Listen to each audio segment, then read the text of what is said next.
Hello everyone. अभी हम discuss करेंगे स्टडी ऑफ ग्राफ। सर किस चीज़ का ग्राफ? तो इलेक्ट्रिक फील्ड का डिस्टेंस के साथ सेपरेशन के साथ कैसे ग्राफ बनता है और कैसे हम उस ग्राफ की स्टडी करते हैं। बिल्कुल एक एक बात बहुत ही अच्छे तरीके से आपको बताने और समझाने की मैं कोशिश करूँगा बच्चों। मान लो मेरे पास कोई पॉइंट चार्ज है। Let's suppose we have a point charge and at a distance r from the point charge. हमने कोई पी पॉइंट ले लिया आर डिस्टेंस पे, तो इलेक्ट्रिक फील्ड का कितना मैग्नीट्यूड होगा? के क्यू बाई आर स्क्वेयर। के क्यू बाई आर स्क्वेयर। अगर मैं डायरेक्शन की बात करता हूँ, अगर ये चार्ज पॉजिटिव है तो ई की डायरेक्शन किधर होगी? सही, तो आउटवर्ड होगी, बाहर की तरफ होगी। तो अगर मैं डायरेक्शन की बात करता हूँ तो ई की वैल्यू बनेगी K q by r square, r unit vector. इसको सोल्व करोगे फर्दर तो K q r vector by r cube. ये वैल्यू मैं आपको बता चुका हूँ इलेक्ट्रिक फील्ड का टॉपिक जब मैंने आपको बताया था। ये है डायरेक्शन के लिए वेक्टर फॉर्म में, ये मैग्नीट्यूड के लिए। लेकिन मुझे तो आपको आज जो बताना है वो ग्राफ के लिए बताना है ना। तो एक बात बताओ, इलेक्ट्रिक फील्ड की जो डिपेंडेंसी है ना सेपरेशन के साथ कैसे है? सर स्क्वायर के इन्वर्सली है। और स्क्वायर के इन्वर्सली में क्या बनेगा? ये तो पैराबोला बनेगा, डिक्रीजिंग वाला पैराबोला बनेगा। तो यानी कि जो ग्राफ है, अगर मैं आपको बताना चाहूँ, वो ऐसा ग्राफ बनता है प्यारे बच्चों, ऐसे वाला, ठीक है ना।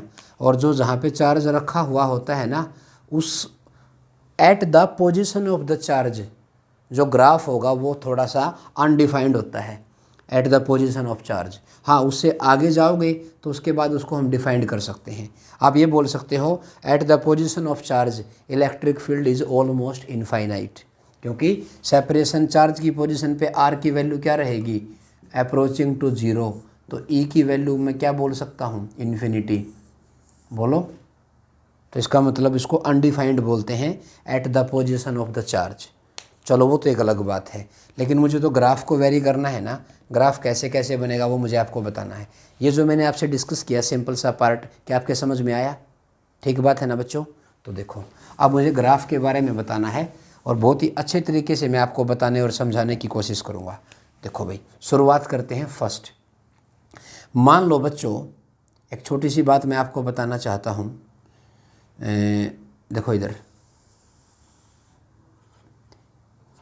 एक डायग्राम समझ लो, मतलब हमें 2 3 4 5 से कोई मतलब नहीं है, एक समझ लो, लेकिन अच्छे तरीके से समझ लो बस।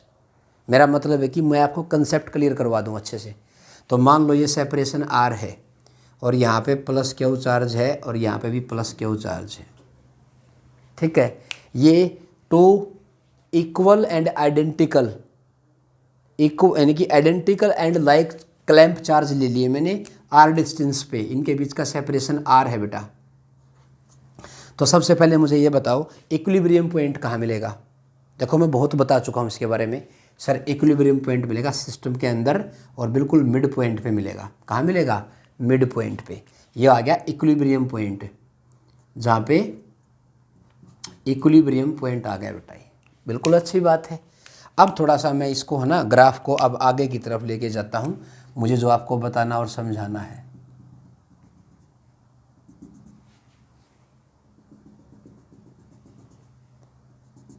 ये आ जाएंगे। अब बताओ भाई बच्चों, ये इलेक्ट्रिक फील्ड है, इधर मान लो सेपरेशन आर है, ये डिस्टेंस की ही बात कर रहा हूँ। इधर भी इलेक्ट्रिक फील्ड है, इधर भी ये सेपरेशन है। और हमें पता है electric field is a vector quantity. अगर आप डायरेक्शन चेंज करोगे तो इलेक्ट्रिक फील्ड की भी डायरेक्शन आपको चेंज करनी पड़ेगी। तो बताओ भाई, अब बताओ ये रीजन किधर का है? ये तो राइट का रीजन है। अब यहाँ पे ई भी पॉजिटिव होगा और आर भी पॉजिटिव होगा, तो बताओ कौन सा क्वाड्रेंट यूज़ करूँ? ये कि ये? सर ये आ जाएगा। तो इसका मतलब ये ग्राफ इस पे ऐसे बनेगा प्यारे बच्चों, ऐसे। ओके, अब इधर आते हैं। अब इधर आएंगे तो बताओ, अब पॉजिटिव चार्ज है, डायरेक्शन रिवर्स हो गई तो इलेक्ट्रिक फील्ड की डायरेक्शन भी चेंज हो जाएगी। तो बताओ ये क्वाड्रेंट की ये? सर नीचे वाला आ जाएगा। इसका मतलब ये ऐसे आएगा, ठीक है। इसको देखते हैं, इसके लिए बताओ कौन सा रीज़न है? सर ये तो लेफ़्ट का रीज़न है। अब लेफ़्ट के रीज़न में किधर आएगा? ऊपर आएगा कि नीचे आएगा? सर नीचे आएगा, यानी कि ये आ जाएगा। इसके लिए बताओ, इसके लिए किधर होगा? इसकी तरह ऊपर आएगा, यानी कि ये आएगा। लेकिन यहाँ पे क्या बनेगा? यहाँ पे तो 0 बन जाएगा प्यारे बच्चों, क्योंकि इक्विलिब्रियम पॉइंट है। और फिर यहाँ से कैसे जाएगा ये, यहाँ से ये ऐसे जाएगा प्यारे बच्चों। ये ग्राफ है भाई। और इक्विलिब्रियम पॉइंट कहाँ पे आया, इक्विलिब्रियम पॉइंट आया r/2 पे, r/2 पे। ये ग्राफ बनेगा किन के लिए, 2 identical and like clamp charge के लिए। मैं उम्मीद कर रहा हूँ आपको समझ में आया ना प्यारे बच्चों। चलो ठीक है, अच्छी बात है।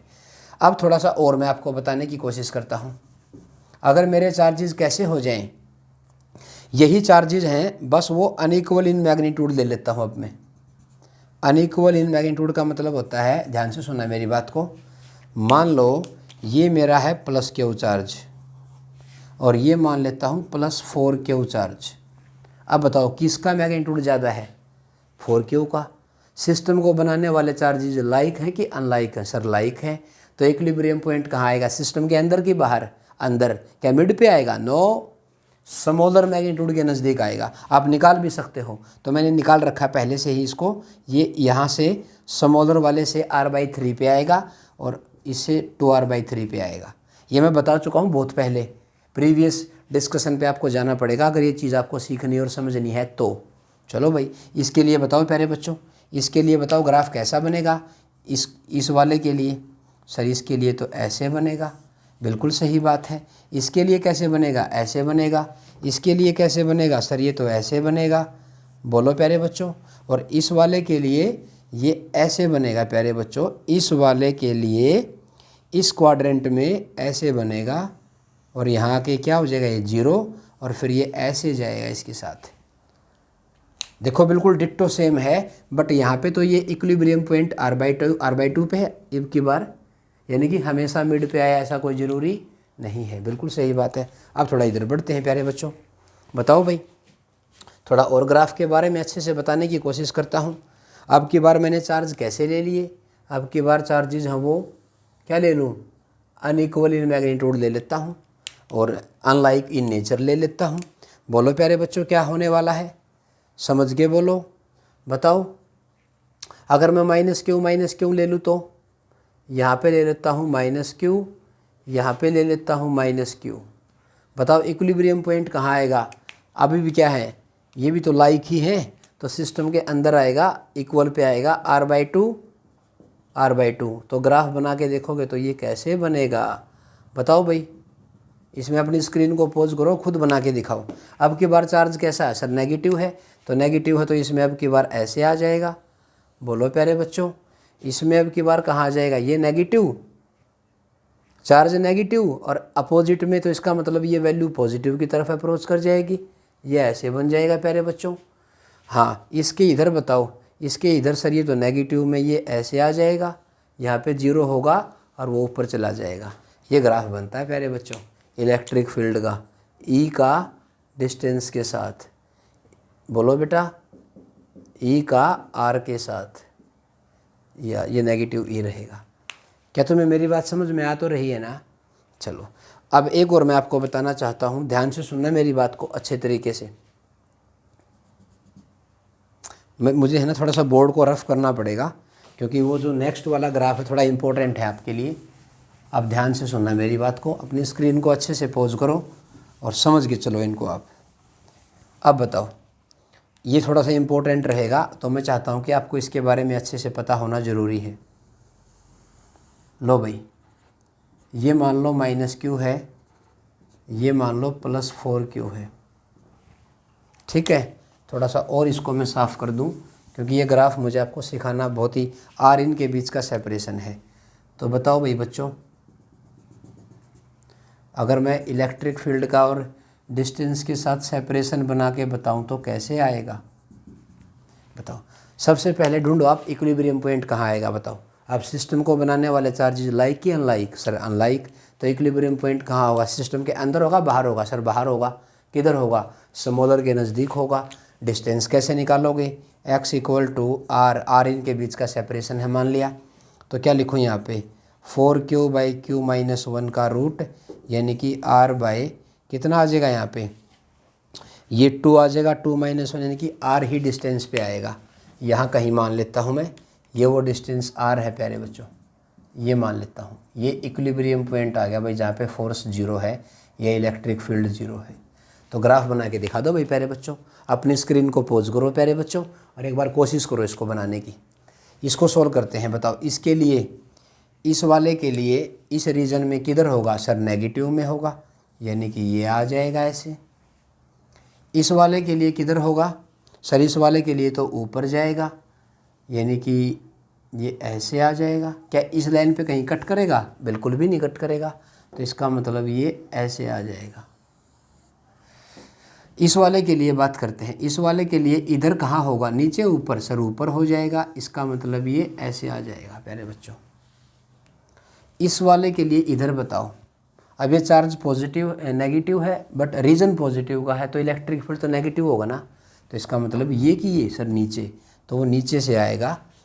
बोलो प्यारे बच्चों, ऐसे आएगा वो नीचे से आएगा ऐसे, और वो यहाँ आके 0 हो जाएगा, और फिर दोबारा वो किसके लिए? इसके हिसाब से वेरी करेगा।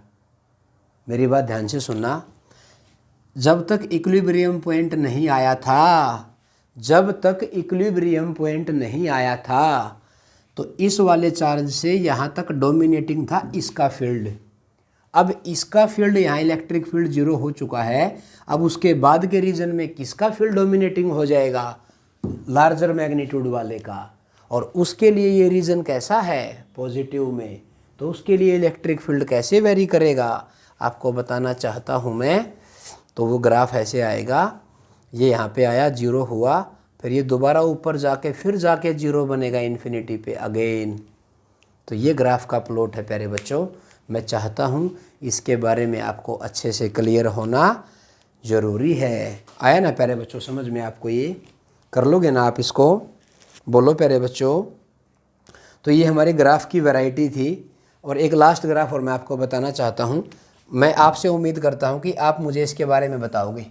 बताओ भाई प्यारे बच्चों, मैं चाहता हूँ कि आप इसके बारे में मेरे को बहुत ही अच्छे तरीके से बताओगे। मान लो मेरे पास ये ग्राफ, ये तो नेगेटिव चार्ज है और ये पॉजिटिव चार्ज है। अब बताओ भाई, सिस्टम को बनाने वाले चार्ज कैसे हैं? Unlike, equal in magnitude and unlike in nature. तो इक्विलिब्रियम पॉइंट हमें कहीं नहीं मिलने वाला। वैसे आना तो था बाहर, सिस्टम के बाहर आना था ना, लेकिन अगर वो इक्वल इन मैग्नीट्यूड हैं तो वो हमें इन्फिनिटी पे जाके मिलेगा। तो इसका मतलब, तो बताओ भाई, वैल्यू बना के दिखा दो प्यारे बच्चों मेरे को, ताकि मेरा मन शांत हो जाए कि भाई हाँ आपको समझ में आ गया। बोलो प्यारे बच्चों, बताओ नेगेटिव के लिए किधर जाएगा? ये नेगेटिव, रीजन भी नेगेटिव, तो इलेक्ट्रिक फील्ड बिकम पॉजिटिव, यानी कि ये आ जाएगा। बोलो यार, बोलो प्यारे बच्चों। इसके लिए बताओ, इधर के लिए सर ये तो नीचे आ जाएगा। क्या कहीं कट करेगा? बिल्कुल भी नहीं कट करेगा, तो ये ऐसे आ जाएगा। उसके बाद इधर आते हैं, इस वाले को भी डील करते हैं। पॉजिटिव है, रीजन भी पॉजिटिव, इलेक्ट्रिक फील्ड भी पॉजिटिव आ जाएगी। इसके इधर चार्ज पॉजिटिव, रीजन नेगेटिव, तो ई भी नेगेटिव हो जाएगा, तो ये ऐसे आ जाएगा। अरे बोलो प्यारे बच्चों, कर लोगे ना भाई? हो जाएगा ना ये? तो ये ग्राफ के बारे में था, इलेक्ट्रिक फील्ड का, ये ई का और सेपरेशन के साथ ग्राफ था प्यारे बच्चों। ये इधर नेगेटिव ई होगा, तो इधर ये आर नेगेटिव होगा। इसके लिए इधर ये ई ऊपर होगा, इधर ई नेगेटिव होगा। इधर ये सेपरेशन नेगेटिव के लिए, इधर सेपरेशन पॉजिटिव के लिए। और ऐसे ही यहाँ पे ये इक्विलिब्रियम पॉइंट था, यहाँ तक तो डोमिनेटिंग रहेगा इस वाले का, और उसके बाद हो जाएगा लार्जर मैग्नीट्यूड ऑफ चार्ज का डोमिनेटिंग फील्ड हो जाएगा। तो ये था हमारा ग्राफ को लेके। अपनी स्क्रीन को पॉज करो, लिखो, और चैनल को ज़्यादा से ज़्यादा लाइक, शेयर और सब्सक्राइब कर दो। ठीक है, धूम मचा दो प्यारे बच्चों। ठीक है, और अपना ध्यान रखो, स्टे सेफ, स्टे पॉजिटिव। ठीक है ना? तो आज के सेशन में इतना ही डिस्कस करेंगे। Bye bye, thank you, take care.